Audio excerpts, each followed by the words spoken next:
Assalamualaikum warahmatullahi wabarakatuh. Ibu, bapak, hadirin pemuda, pemudi sebangsa, setanah air dimanapun kalian berada. Dari Sabang sampai Merauke, dari dalam Indonesia hingga keluar Indonesia, kembali lagi bersama Gus AA dalam channel Tanda Tanya Politik, semakin gila semakin asik. Izinkan pada kesempatan ini saya ingin menyatakan sebagai perwakilan dari Bapak, Ibu, hadirin pemuda-pemudi sebangsa setanah air, ingin menyatakan bahwa HTI itu adalah ormas terlarang.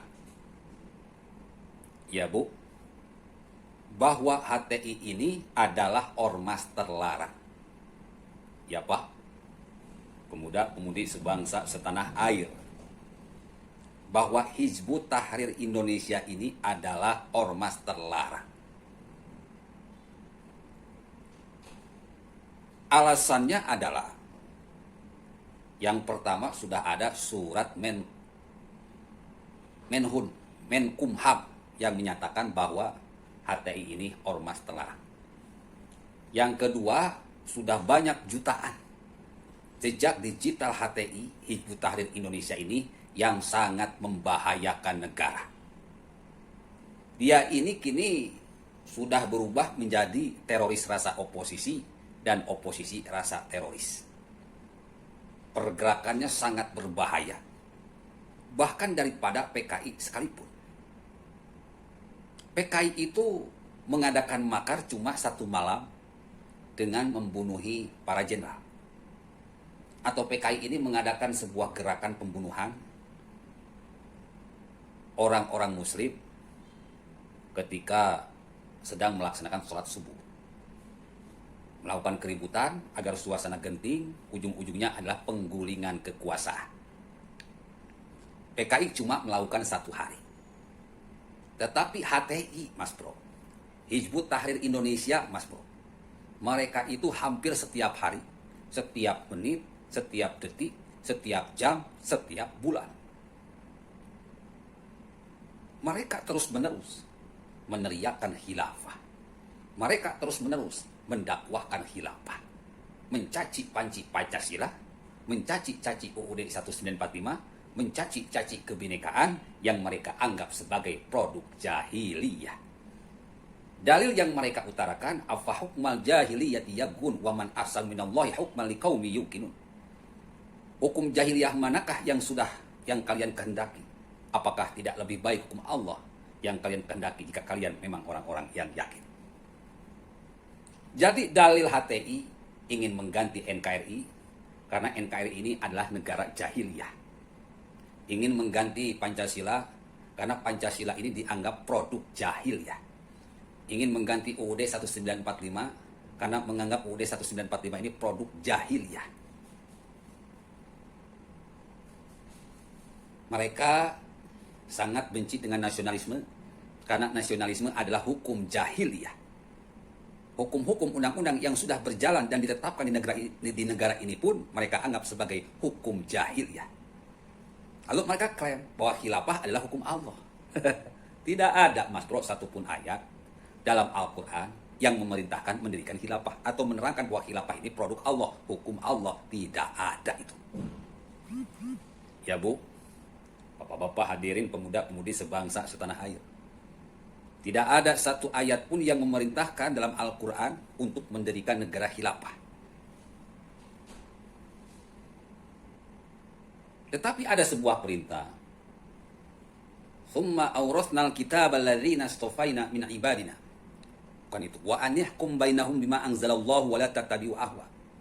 Putuskanlah perkara-perkara yang terjadi di dalam masyarakat ini berdasarkan apa-apa yang sudah diturunkan oleh Allah, berdasarkan Al-Quran. Jangan menggunakan hawa nafsu.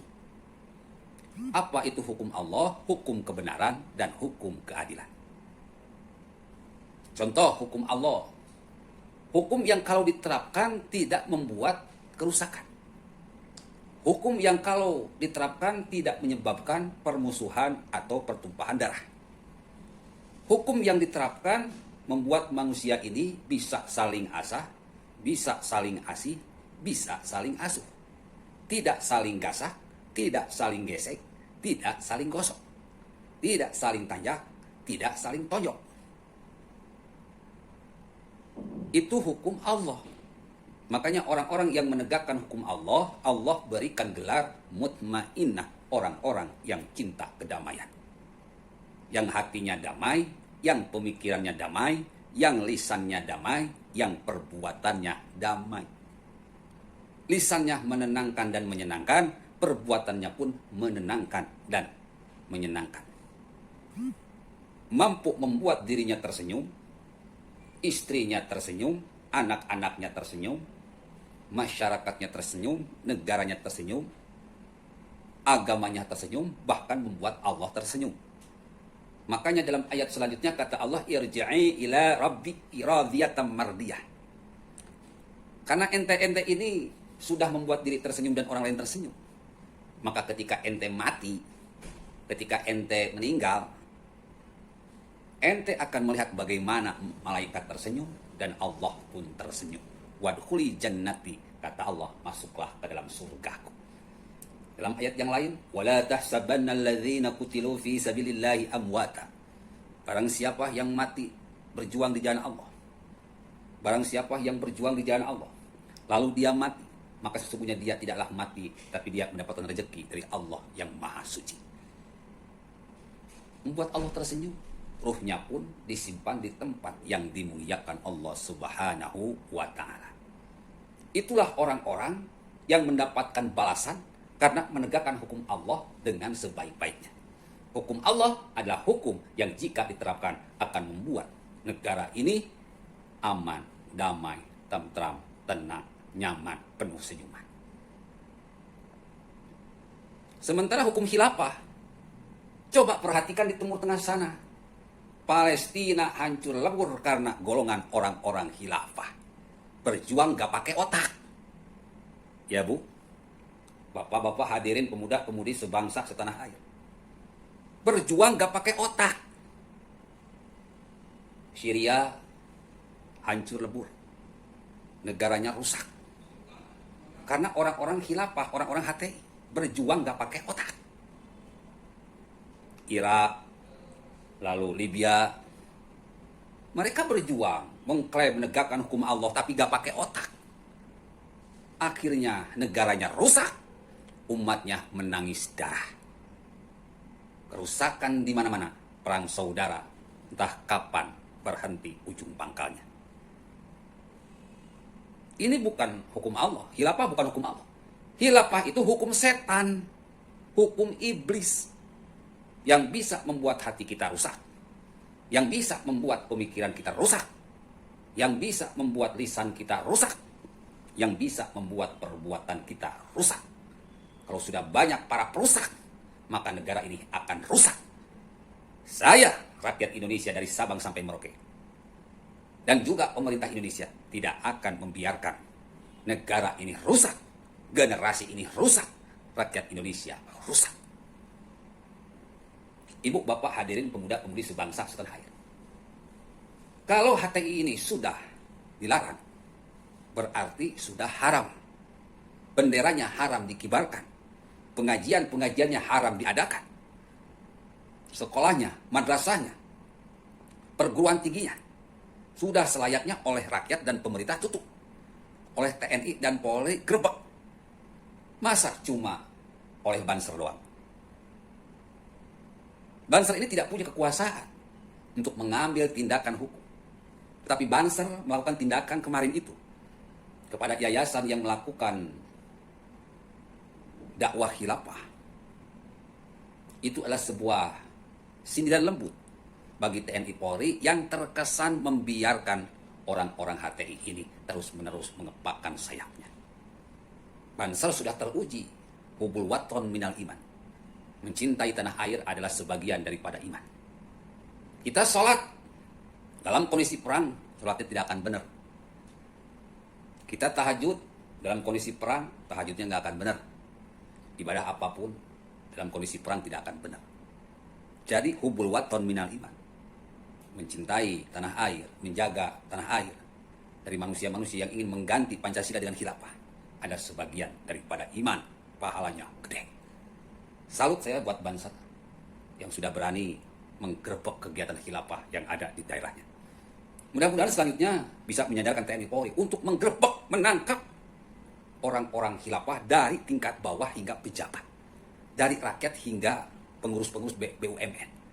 Semua atribut-atribut khilafah, cadar, jidat hitam, jenggot panjang, celana cingkrang, niqab, harus diberangus, harus diharamkan, harus dilarang.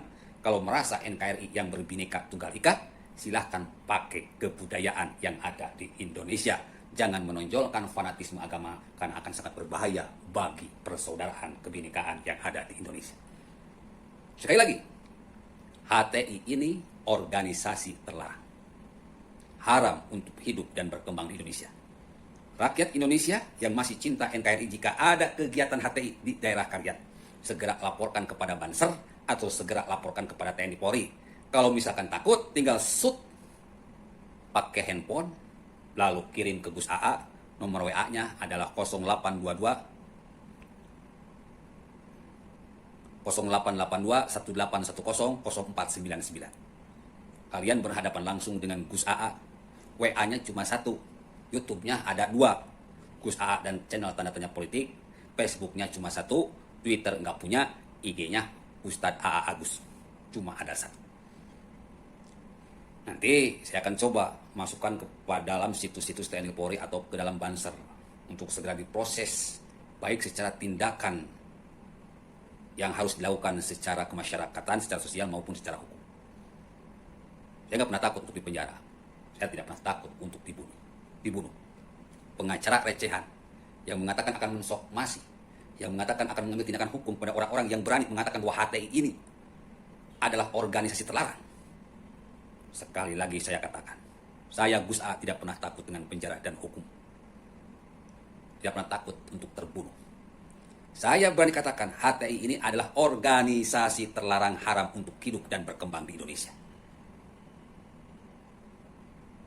Kalau sudah terlarang berarti haram untuk hidup dan berkembang di Indonesia.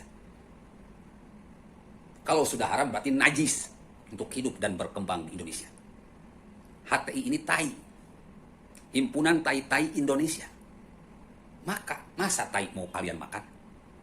Masa tai mau kalian lumuri ke tubuh kalian? Tai tetap tai. Oleh karena itu, HTI ini seperti PKI. Wajib diberantas, dibasmi, kalau perlu dibuatkan tap MPR-nya.